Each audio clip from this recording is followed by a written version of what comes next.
C'est hier aux éboulements que le propriétaire du moulin seigneurial Héritage canadien du Québec a présenté le nouveau meunier qui s'appelle Nicolas Burlet, qui est originaire de France, qui succède à Jean-Guy Tremblay. On l'a en onde ce matin. Monsieur Burlet, bon matin.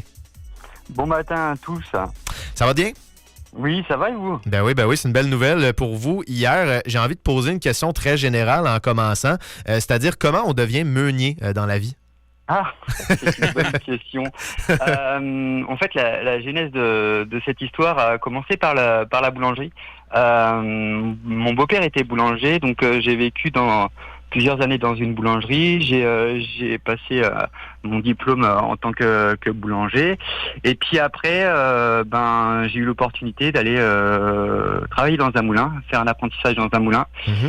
Et donc, je suis allé dans ce moulin. Puis pendant 4 ans, j'ai fait mes études en alternance. Donc, j'avais 1 mois en entreprise et puis 1 mois au sein d'une école, l'ENSMIC, qui était située sur Paris. Okay. C'était une école spécialisée dans toute la filière céréalière dans sa globalité. Donc, ça touchait aussi bien la boulangerie, l'alimentation animale, la meunerie, installation d'usine, tests de laboratoire. Voilà, toutes ces choses-là, c'était vraiment, le spectre était très large.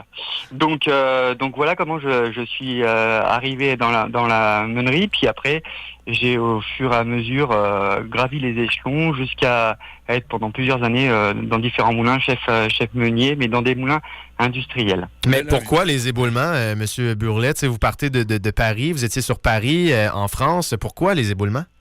Alors, en fait, moi, ça fait avec ma famille, on est arrivé au Québec en août 2023. J'ai commencé dans un moulin à Sainte-Claire, qui est le moulin Lacoste, où je suis tombé dans une entreprise familiale où j'étais hyper bien accueilli par Renault.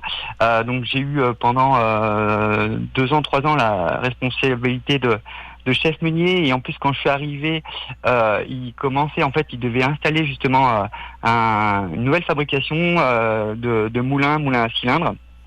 Et à l'époque, Renault démarrait cette activité, connaissait pas trop l'activité, puis moi j'ai fait ma carrière quasiment tout le temps dans ce procédé-là. Donc j'ai embarqué avec eux, il y a eu un accompagnement, je les ai accompagnés et tout. Et puis au bout de 2 ans, voilà, on est venu au Québec par rapport à une aventure familiale. On recherchait autre chose qu'on n'avait plus en France. Et puis j'ai vu un article qui notifiait que le moulin des éboulements, c'était les derniers tours de la roue du moulin. Mmh. Puis en fait, ça m'a interpellé. J'ai contacté Guy Bessette, le président des moulins au Québec, et il m'avait proposé 2-3 moulins, puis je suis allé voir le moulin des éboulements. Puis quand je suis rentré dans ce moulin-là, je me suis dit, c'était authentique en fait. Ah. Le site était vraiment comme dans le temps, en 1790 quand le moulin a été créé. Le procédé de fabrication était le même. En fait, c'est simple, c'est efficace, et puis ça correspondait à ce que je recherchais. Donc je me suis dit, voilà, je suis peut-être aussi au Québec pour ça, pour faire en sorte que ce moulin puisse continuer à tourner et que les gens puissent avoir une farine de santé, nourrissante et qui rassemble la communauté. On dirait que les choses sont tombées à leur place dans votre dossier. C'est comme un fan de chocolat qui débarque dans une usine de chocolat, dans le fond, c'est le rêve, là. Oui, c'est le rêve. Et puis en plus, moi qui suis un fervent défenseur de l'artisanat, des métiers de bouche, des métiers de la terre. En fait, dans ce moulin-là, c'est rassembleur et ça rassemble tout ce côté-là. Hier, vous avez pu voir lors de ma présentation, il y avait donc des partenaires céréaliers, des éboulements, d'autres qui n'étaient pas là mais qui travaillent avec nous sur l'île aux Coudres. Il y a la COP aussi de la Malbaie avec ses partenaires céréaliers qui sont dans Charlevoix.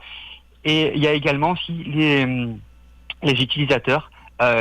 Et en fait, tout ce maillage est hyper important dans notre projet et dans notre avancement, parce que sans eux, en fait, on peut pas tourner. Donc voilà, c'est vraiment un maillage en fait, et un maillage de Charlevoix. Oui, cette organisation-là entre les producteurs qui fait rappeler un peu la France, les régions de la France. Chose qu'on ne trouve pas par ailleurs n'importe où au Québec. Kevin, tu l'as vécu à l'extérieur de Charlevoix. On n'a pas cette effervescence-là puis ce partenariat entre les producteurs. Moi, j'ai le goût de vous entendre. Vous avez côtoyé M. Jean-Guy Tremblay, qui est un homme passionné également, mais de très peu de mots. Comment s'est passée cette cohabitation-là? Alors, il y a eu, on a dû apprendre à se connaître. Chacun, voilà, on est différents avec Jean-Guy par rapport à l'approche et tout, mais en fait, il y a quelque chose qui crée un lien. Et c'est vraiment l'amour de ce moulin. Parce que Jean-Guy, lui, étant né au moulin, son père était meunier avant lui. Voilà, il y a lui, le moulin en fait coule dans ses veines. Et puis moi, c'est l'amour du site, parce que moi, je suis un amoureux du métier, un amoureux des gens, de l'humain, du bon vivre, voilà, des bons produits. Et en fait, ce lieu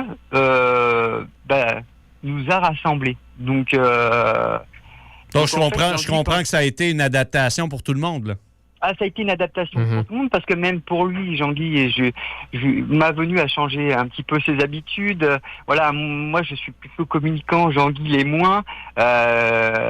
Moi, j'aime que le monde vienne justement à nous, parce que, en fait, ce lieu, ça doit être un lieu rassembleur où les gens viennent passer un bon moment, viennent voir justement les générations à venir. Si ça, c'est la mission aussi, c'est que on puisse perdurer dans le temps pour que les générations futures puissent connaître ce type de procédé, qu'on puisse les sensibiliser sur les bienfaits d'une farine artisanale avec une mouture à froid. Donc il y a tout ce travail-là qui est à faire. Mais voilà, que ça soit Jean-Guy ou moi, on tient vraiment à ce site. Et moi, comme je disais à un de vos confrères, même quitte à passer pour le Gaulois réfractaire, le moulin ne changera pas, le procédé restera identique et ne changera pas, parce que si on change le procédé, on le modernise, en fait c'est tout un procédé artisanal ancestral qui meurt. Exact. Il faut savoir que au milieu du 19e siècle, à la plus belle époque des moulins, que ce soit avant ou à eau, au Québec, il y en avait 500 qui tournaient quasiment toute l'année. Et là, on est rendu plus que 2 à tourner toute l'année et à garder cette technique ancienne. Donc, et puis Charlevoix a quand même un gros avantage par rapport à au vent.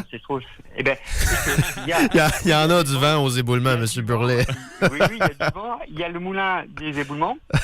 Et vous avez un autre site qui est l'île aux Coudres, donc vous avez deux moulins ancestraux. Donc Charlevoix est voilà, c'est une terre de moulins. C'est une terre de moulins. Juste rapidement, là, en terminant. Vous avez quel âge, M. Burlet? J'ai 42 ans. On est chanceux, on vous a encore pour une trentaine d'années. C'est très honorable là, d'arriver ici puis de reprendre ce projet-là, puis avec autant de passion surtout. C'est bien apprécié, puis merci d'avoir pris le temps ce matin. On aurait pu poursuivre la discussion longtemps, mais on n'a pas le temps. On le fera hors d'onde.